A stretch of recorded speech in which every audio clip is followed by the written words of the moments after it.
vamos a dictar la sesión número 8, que es el embarazo múltiple, ¿no? Soy el doctor Jorge Luis Minchola Vega, ginecólogo del Hospital Nacional 2 de Mayo.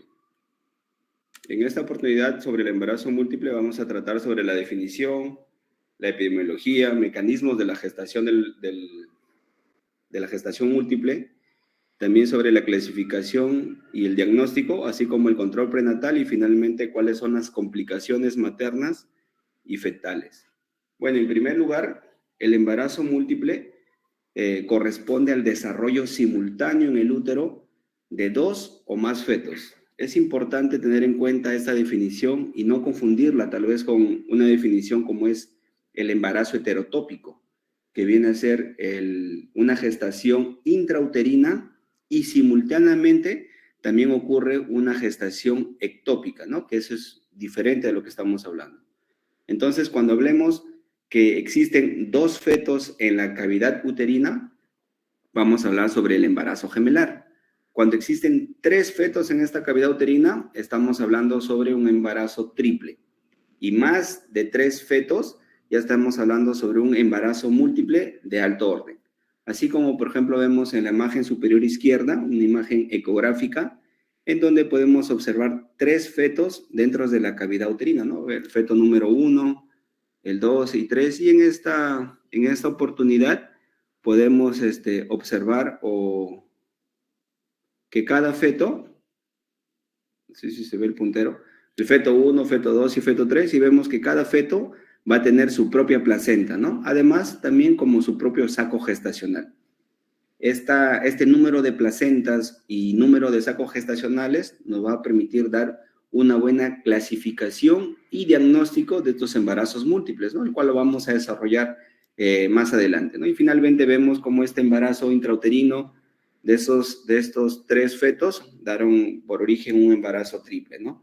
Otra definición importante a destacar es la definición del embarazo disigótico y el monocigótico, ¿no? El disigótico es el que se reporta en la mayor frecuencia de los casos y va a ser producido por una ovulación simultánea de 2 ovocitos, los cuales van a ser fecundados por distintos espermatozoides y lo cual va a dar origen a un embarazo disigótico, ¿no? Mientras que el embarazo monocigótico es menos frecuente que el anterior y se origina porque un óvulo está fecundado por un espermatozoide y va a originarse la división de dos fetos, ¿no? Esto lo vamos a seguir viendo, estas definiciones, estas características a lo largo de la exposición.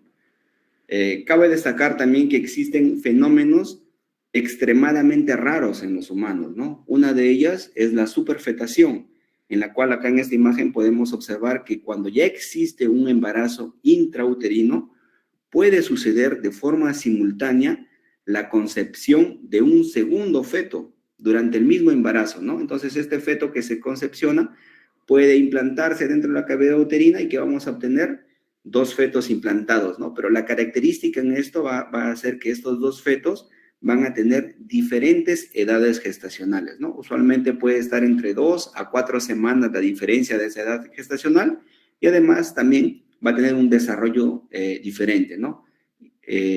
Otra definición va a ser la superfecundación, que viene a ser la fecundación de 2 óvulos, los cuales han sido liberados de forma simultánea en un ciclo menstrual, y esos óvulos pueden ser fecundados por espermatozoides de la misma pareja o de diferentes individuos, ¿no? Como ven, y puede dar origen a un embarazo doble también, ¿no? Pero como ven, estos fenómenos son muy raros en la especie humana. Se ha visto que están causados por alteraciones en la ovulación o también por algunos mecanismos que se producen a través de las técnicas de fertilización in vitro, ¿no? En cuanto a los embarazos gemelares, que ya saben que es la presencia de 2 fetos dentro de la cavidad uterina, de forma natural se da en el 1.5% de todos los casos del embarazo. Y la frecuencia de estos embarazos gemelares se ha visto incrementado hasta un 9,2% o 9,4% debido a las técnicas de reproducción asistida, ¿no? Específicamente por la inseminación artificial o la fertilización in vitro. Como dije, en el 1.5% de todos los embarazos puede darse a través de un embarazo gemelar de forma espontánea, que viene a ser equivalente a 1 en 90. Esta fracción o esta equivalencia es útil porque nos permite poder predecir cuáles son las demás frecuencias en los fetos trillizos, cuádruples o de múltiple orden, ¿no? Y entonces podemos utilizar la ley biológica de Henle, en la cual nos dice que, por ejemplo, en un feto gemelar, la frecuencia va a ser de 1 en 90, que viene a ser equivalente a 1.5%, ¿no? Y si hablamos de un embarazo triple, sería este 90, lo elevamos al doble, que sería aproximadamente 1 en 7.800 embarazos. Si, por ejemplo, queremos hablar de embarazos cuádruples, este 90 le elevamos al cubo, que sería aproximadamente 600.000, ¿no? Y si quisiéramos hablar de quíntuples, sextuples, etcétera, o de más alto orden, iríamos cambiando la potencia en esta variable, ¿no? Como mencionamos que los embarazos gemelares disigóticos vienen a ser los que están formados por dos óvulos fecundados, son los más frecuentes, ¿no? Corresponden a un 70%, en contraste de los embarazos monocigóticos, que ellos provienen de un solo óvulo fecundado y corresponden un 30%. Además, es importante destacar que en algunos sitios territoriales va a variar esta frecuencia de los embarazos disigóticos. Por ejemplo, en Japón se reporta de 1,3 por cada 1.000 embarazos. En Estados Unidos y Europa se incrementa a 8 por cada 1.000 embarazos, y en Nigeria, ahí donde está la mayor densidad poblacional de estos embarazos disigóticos, está reportado en 50 por cada 1.000 embarazos. También es importante destacar que una madre va a tener más riesgo de tener gemelos si ya tiene antecedentes familiares previos, ¿no? Si la mamá, si la hermana, si la abuelita tenían embarazos gemelares, es más probable, o el riesgo se incrementa de que esta mamá o sus hijas tengan también el riesgo de tener estos embarazos gemelares.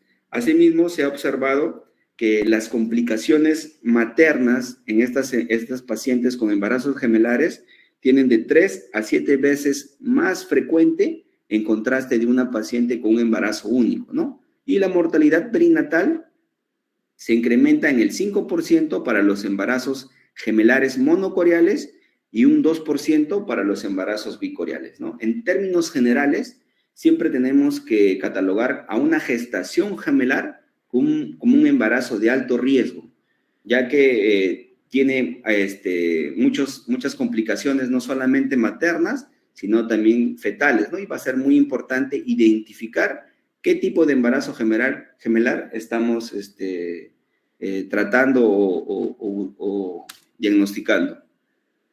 Entonces, para esto primero tenemos que entender cuáles van a ser los mecanismos gestacionales múltiples, ¿no? Ya que este proceso va a depender en qué momento va a ocurrir la ovulación, y así nosotros podemos tener 4 tipos. En el primer tipo, esta división va a ocurrir cuando el cigoto se divide en los primeros 4 días. ¿Y qué va a originar aquí? Va a originar 2 productos que van a crearse 2 corios y 2 amnios. Es decir, vamos a tener un feto que va a tener su propia placenta con su propio saco gestacional, ¿no? Vemos un feto, digamos el feto A, y el feto B con su propia placenta y su propio saco gestacional. Pero en este caso también pueden tener, las placentas pueden estar separadas o pueden estar fusionadas, ¿no?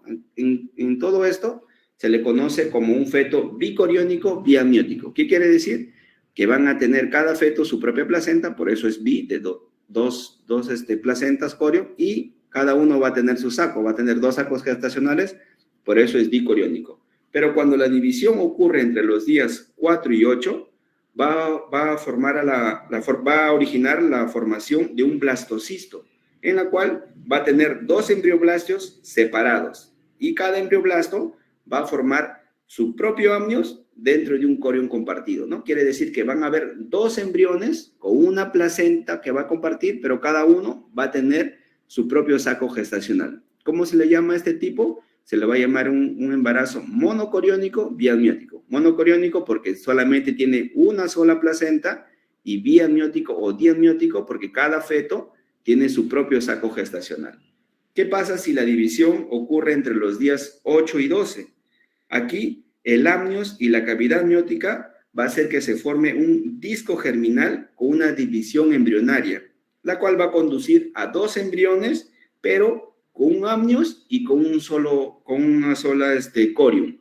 Entonces, a este tipo de embarazo gemelar se le llamará monocoriónico, monoamniótico, ¿no? Quiere decir que estos fetos van a compartir una sola placenta, por eso es monocoriónico, y va a tener un solo saco gestacional, por eso es monoamniótico.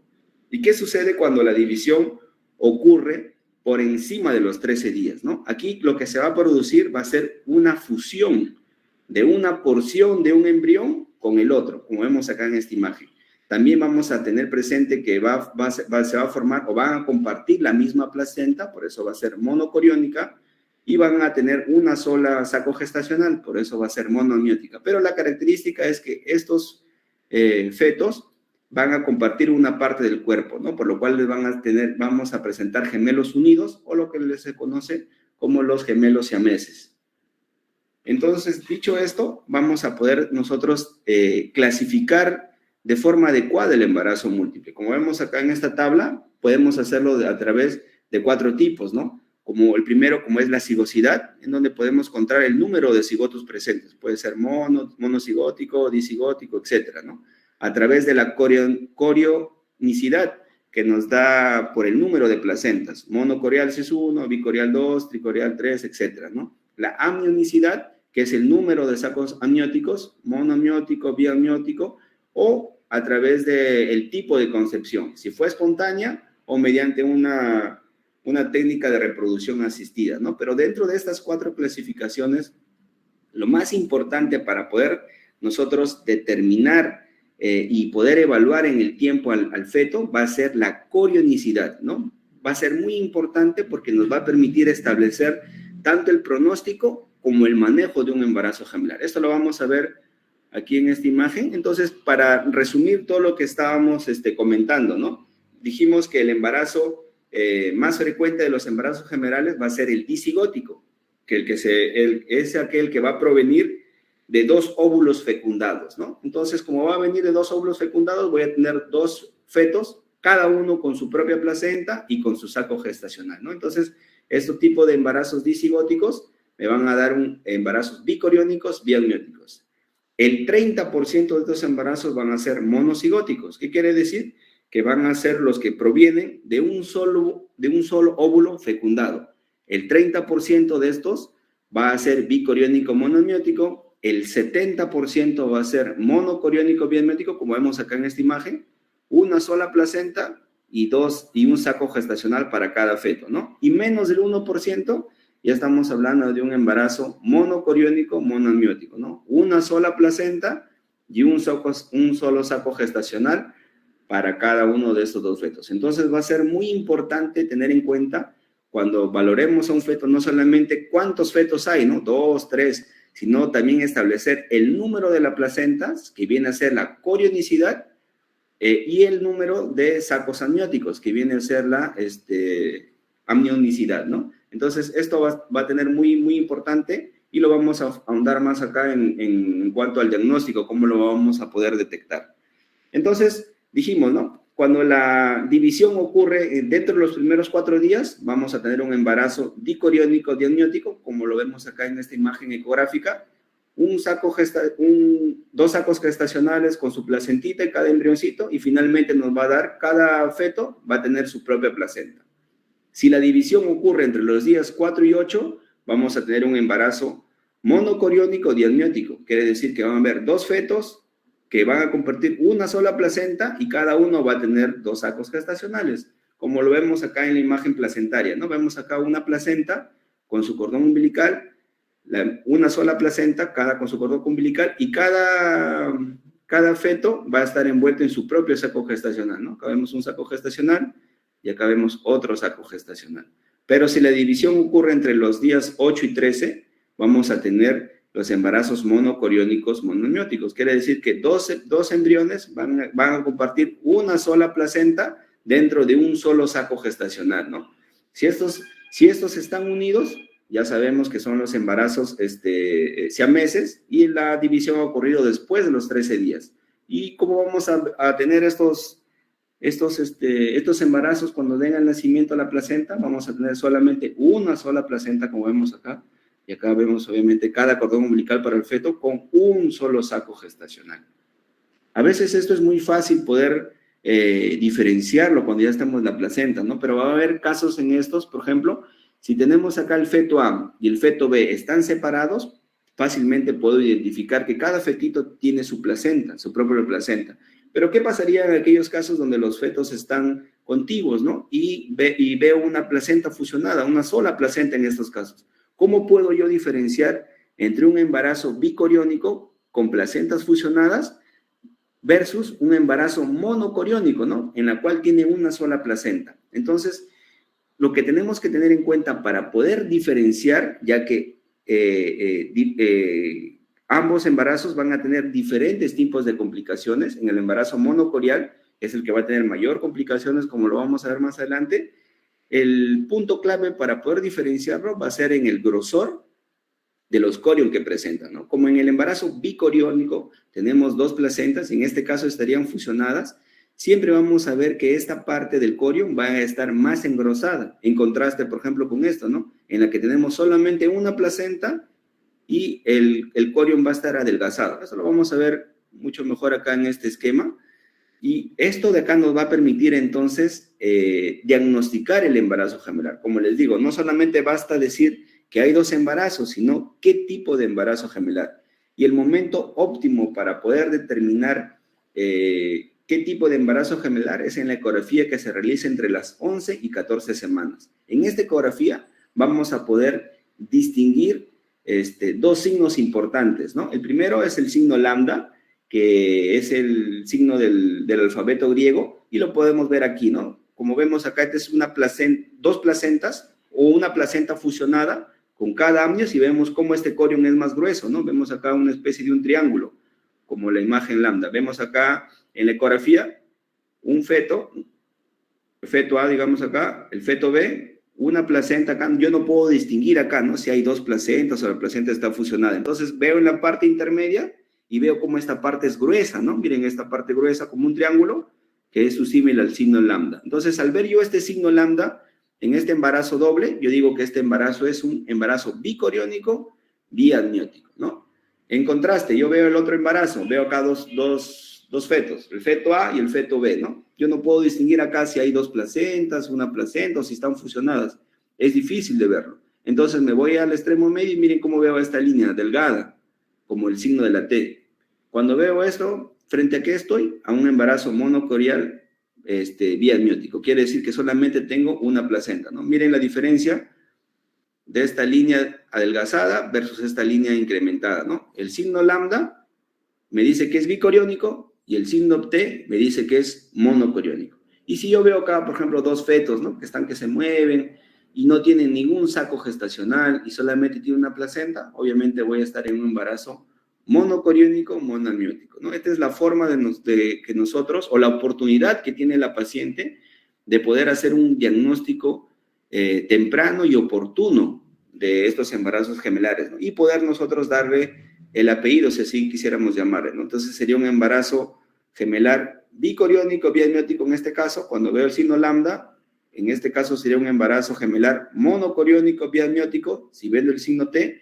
Y si no veo ningún signo, no veo ninguna membrana, sería un embarazo monocoriónico, monoamniótico.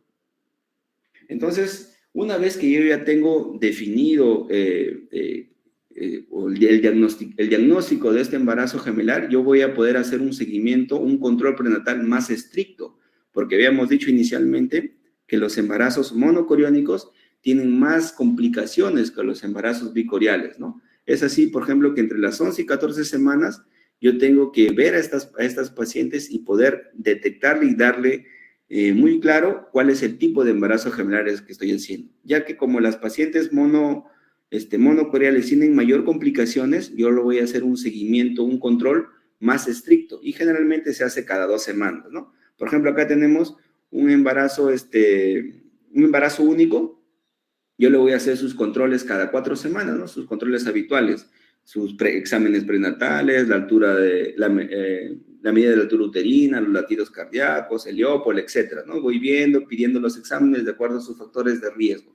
Pero, ¿qué va a pasar si yo tengo un embarazo monocorial biamniótico, ¿no? Yo no le puedo hacer controles cada 4 semanas o mensual. Yo le tengo que hacer controles cada 2 semanas. No solamente un control médico, ¿no? Un prenatal en que mide la altura uterina, sino también tengo que hacer un control ecográfico. Y esto porque me va a permitir poder detectar de forma temprana si existe una complicación, ¿no? A través de las ecografías, lo cual voy a mostrar más adelante, cómo podemos observar o detectar si hay complicaciones en estos casos. Entonces, se recomienda que en los embarazos monocoriales siempre haga un control cada 2 semanas, ¿no? Para poder ir en busca de esas complicaciones. Los embarazos bicoriales generalmente no tienen estas complicaciones como lo que se ha determinado y se pueden hacer sus controles de forma habitual como un embarazo único, ¿no?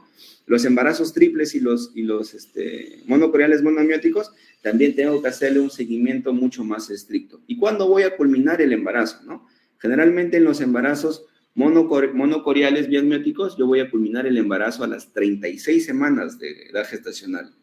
Los embarazos bicoriales tengo que llevarlo hasta las 37 semanas de edad gestacional y los embarazos triples o de alto orden pueden llegar hasta las 35 semanas. ¿Y esto a qué se debe, no? A las múltiples complicaciones que pueden tener este feto. Por ejemplo, en embarazos monocoriales pueden enredarse el cordón umbilical entre los fetos, pueden aumentar el número de partos pretérminos, ruptura de bolsas, o como hay muchos más fetos en el triplo de alto orden, va a incrementarse el volumen o la presión de la cavidad abdominal en el feto y que en la madre y que puede originar un trabajo pretérmino, ¿no? Entonces, ¿qué complicaciones podemos encontrar a nivel materno? Se ha reportado que existe un incremento en el síndrome hipertensivo del embarazo y esta hipertensión gestacional o esta preeclampsia se puede presentar de forma más precoz y con mayor severidad si lo comparamos con los fetos únicos, ¿no? Y se observa que en los fetos gemelares este síndrome hipertensivo oscila entre el 10 al 20% y se incrementa en los embarazos triples llegando hasta un 50%.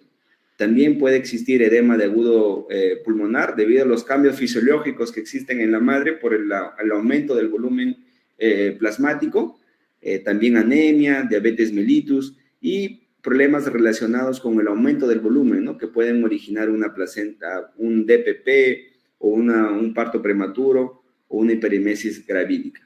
En cuanto a las complicaciones fetales, va a estar determinado específicamente por cómo se distribuye la placenta y cómo está la vasculatura de esa placenta en ambos fetos. Es por eso que en los embarazos monocoriales, en la cual estos fetos comparten una placenta, van a tener más riesgo o más complicaciones si lo comparamos con los embarazos bicoriales, ¿no? En que cada feto va a tener su propia placenta y no van a tener ningún problema en ese sentido, ¿no? Entonces vemos acá en esta tabla que los embarazos monocoriales van a tener mayor porcentaje de complicaciones, como por ejemplo el 3% de malformaciones mayores que se presenten en un feto, muerte fetal hasta un 10% entre las 14 y 24 semanas, mortalidad perinatal incrementada, puede ser un parto prematuro hasta un 19%, un retardo de crecimiento fetal, óbito del feto que puede sobrevivir y una morbilidad neurológica severa del 3%. Como vemos, todas estas complicaciones fetales están incrementadas en estos fetos monocoriales en contraste con los bicoriales y con los embarazos únicos. ¿Cómo entonces vamos a poder detectar estas complicaciones? Como les dije, a través de la ecografía, ¿no? Una evaluación ecográfica me va a permitir poder determinar o detectar si estos fetos tienen algunos tipos de estas complicaciones, como es una restricción del crecimiento fetal, una restricción del crecimiento fetal selectivo, una síndrome de transfusión feto-fetal, secuencia, anemia, policitemia, y etcétera, ¿no? Que lo vamos a ver acá en detalle cuáles son los más frecuentes. Entonces, ¿cómo se explica todo eso, no? Como le dije que es más frecuente las complicaciones en los embarazos monocoriales, aquellos que van a compartir una sola placenta, pueden verse alteraciones en cuanto a la implantación del cordón umbilical, ¿no? Por ejemplo, acá vemos un feto donde está su cordón umbilical acá implantado en la parte media, digamos, de la placenta, pero miren en contraste el otro feto, cómo está implantado su cordón umbilical.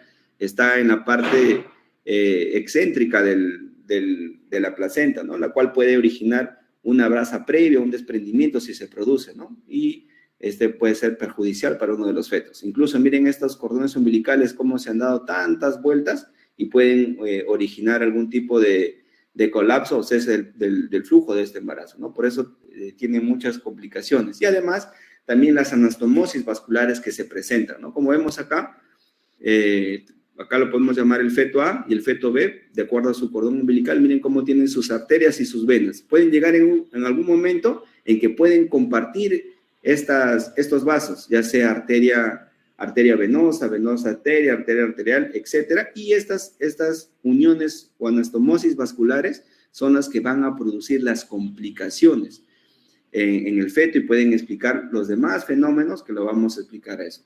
Y esto es importante y se puede conocer porque una vez que nosotros detectamos estos fetos que tienen estas alteraciones, nosotros a través de una cirugía materna podemos colapsar estas anastomosis, ¿no? Entramos entonces a una mujer que detectamos, por ejemplo, a las 16 semanas que tiene un síndrome de transfusión fetal y vemos que estas anastomosis son las causantes de estas complicaciones. A través de un fetoscopio, se ingresa bajo anestesia en la paciente, gestando todavía, de 16 semanas, entramos con un láser, podemos observar claramente estas anastomosis y con el láser vamos quemándolo, ¿no? Vamos quemando, se va quemando y evitando así que se siga produciendo las alteraciones en el feto. Entonces, en términos generales, las complicaciones van a producirse en los embarazos gemelares, específicamente en los monocoriales, debido a los flujos discordantes que existen entre los vasos que hemos mencionado, ¿no? Que puede ser arteriovenosa o venoarterial.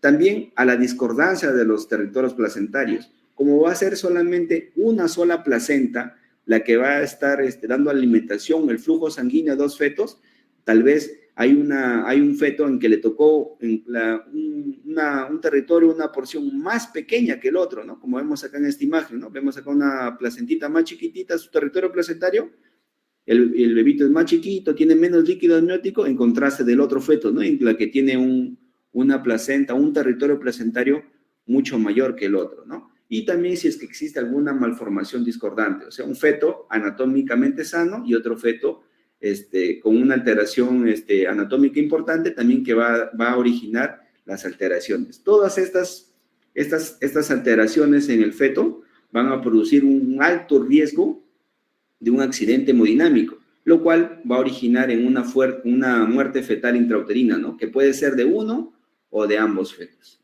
Entonces, la primera que vamos a hablar es el síndrome de transfusión feto-fetal, ¿no? Como ya hemos mencionado, que se debe a un flujo discordante de la placenta. Generalmente en estos vasos pueden haber uniones, ¿no? Arteriovenosas, venoarteriosas, arterioarterial, etcétera, ¿no? Entonces, ¿qué vamos a ver acá, no? Por ejemplo, este es el caso de un embarazo monocoriónico donde vemos dos fetos, el feto A, al cual le vamos a llamar el gemelo recipiente, y el feto B, que le vamos a llamar el gemelo donador.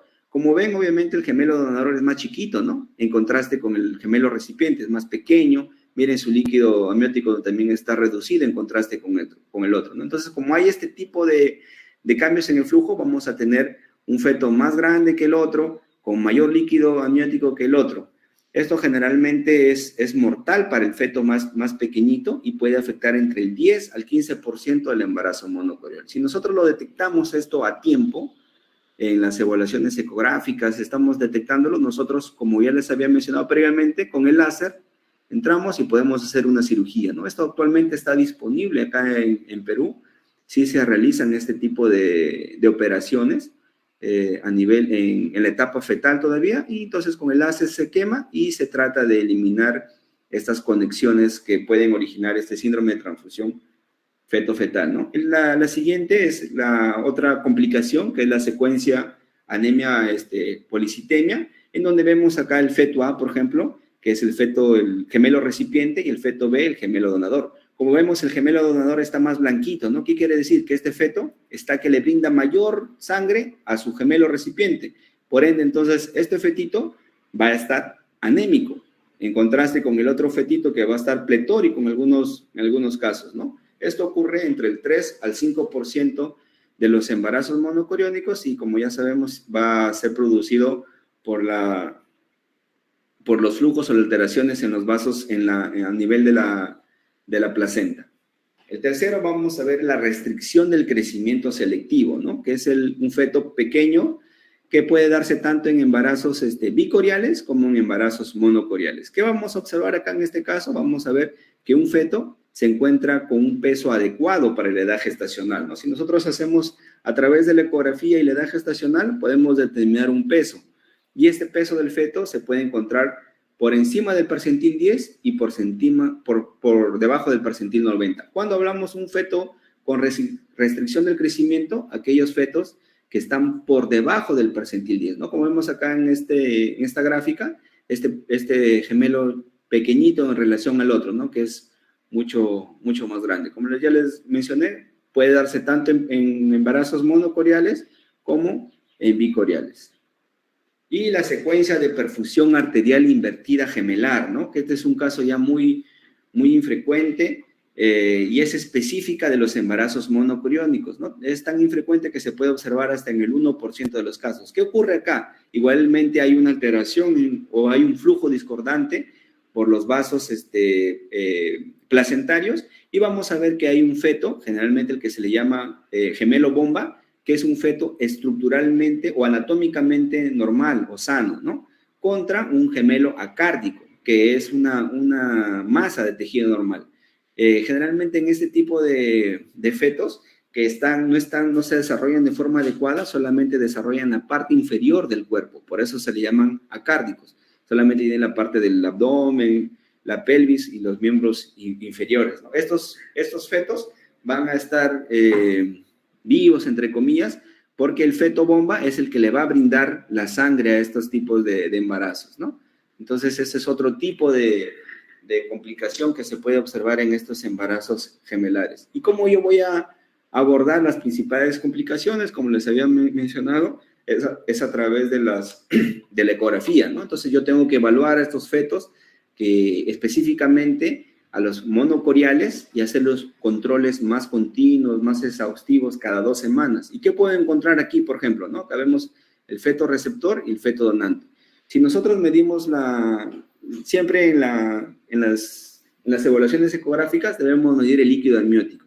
¿Qué vamos a encontrar en un feto? Que va a haber una discordancia en cuanto al líquido amniótico. Como por ejemplo vemos acá que el pozo vertical mayor en este feto es de 11 centímetros, ¿no? Como vemos, los puntos de corte para ver el líquido amniótico de acuerdo al pozo vertical mayor es de 2 a 8 centímetros, ¿no? Quiere decir que por encima de 8 es polidramnios y por debajo de 2 es oligohidramnios. Aquí en este caso, este feto, por ejemplo, tiene 11 centímetros de pozo vertical mayor, que quiere decir que este feto o este líquido amniótico está en polidramnios, en contraste con su otro gemelo, ¿no? Que está en 1.8, quiere decir que este feto está en oligohidramnios. Además, ¿qué observamos? Que en el feto que está en oligohidramnios no podemos visualizar la vejiga, ¿no? Es casi imperceptible visualizarla. Y en contraste con su otro feto, que sí podemos ver una vejiga. Cuando existe eso, que hay discordancia tanto en las vejigas o en el líquido amniótico, si esto está presente, decimos que estamos frente a un síndrome de transfusión feto-fetal. Pero si en nuestra evaluación vemos que eso está normal, no hay alteración, ¿qué debemos que hacer? Entonces vamos a calcular el peso fetal estimado, ¿no? Y a través de la ecografía voy a ver cuánto pesa este bebito, voy a medir la cabecita, el diámetro biparietal, la circunferencia cefálica, la circunferencia abdominal, el feto, y me va a arrojar un peso fetal estimado de acuerdo a un percentil de crecimiento, como ya les dije, ¿no? El percentil normal es por encima de 11 y por debajo de 90. Si yo veo que uno de estos fetos está por debajo del percentil 10, o si yo hago una comparación entre ambos fetos y veo que la discordancia está por encima del 25%, si cumple este parámetro, yo digo que estoy frente a un embarazo con un retardo de crecimiento intrauterino selectivo. Recordar que esta patología puede observarse tanto en embarazos monocoriales como en embarazos bicoriales, ¿no? El resto de complicaciones generalmente es exclusiva de los embarazos monocoriales. Ya, entonces si yo veo esta discordancia, entonces me voy con este diagnóstico, ¿no? Pero si yo veo que el peso fetal de ambos está normal, el líquido está normal, las vejigas están normal, tengo que pasar a hacer una ecografía Doppler y específicamente le voy a hacer una ecografía en la cabecita, en el cerebro, ¿no? En la arteria cerebral media. ¿Por qué? Porque me va a permitir a través de este método invasivo poder definir o determinar si un feto tiene anemia o no tiene anemia. Y eso recordemos que sucede en el síndrome de anemia policitemia, ¿no? En la que, por ejemplo, hago el Doppler de la arteria cerebral media en un fetito y me va a arrojar si este bebito está anémico, ¿no? Si cumple este parámetro, yo digo que estoy frente a un sistema, perdón, a un síndrome o una secuencia de anemia policitemia, ¿no? Entonces, miren, una forma muy fácil de poder valorar a los fetos gemelares en este caso y poder identificar sus complicaciones. Y como ya había mencionado previamente, si yo identifico estas complicaciones, yo puedo brindar un tratamiento quirúrgico oportuno en ese momento y poder culminar esta secuencia o esta patología en estos fetos, ¿no? Y creo que esto era lo último que les había traído. Espero que haya quedado claro. Si tienen alguna dudas o preguntas sobre el tema, lo pueden hacer, por favor.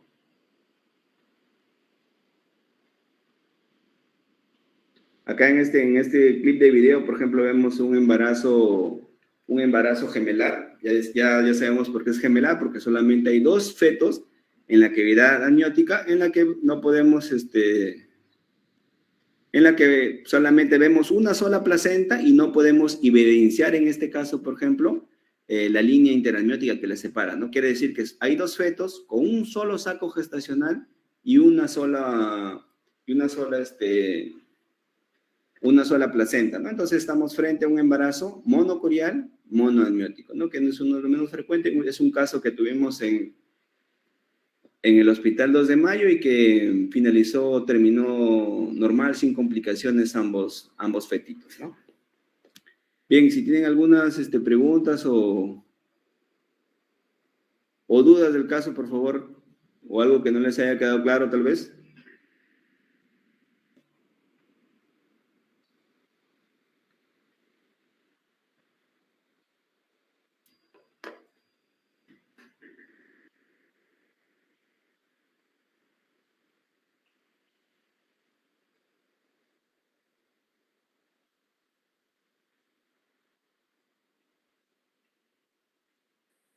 Bien, creo que no hay preguntas ni dudas sobre el tema.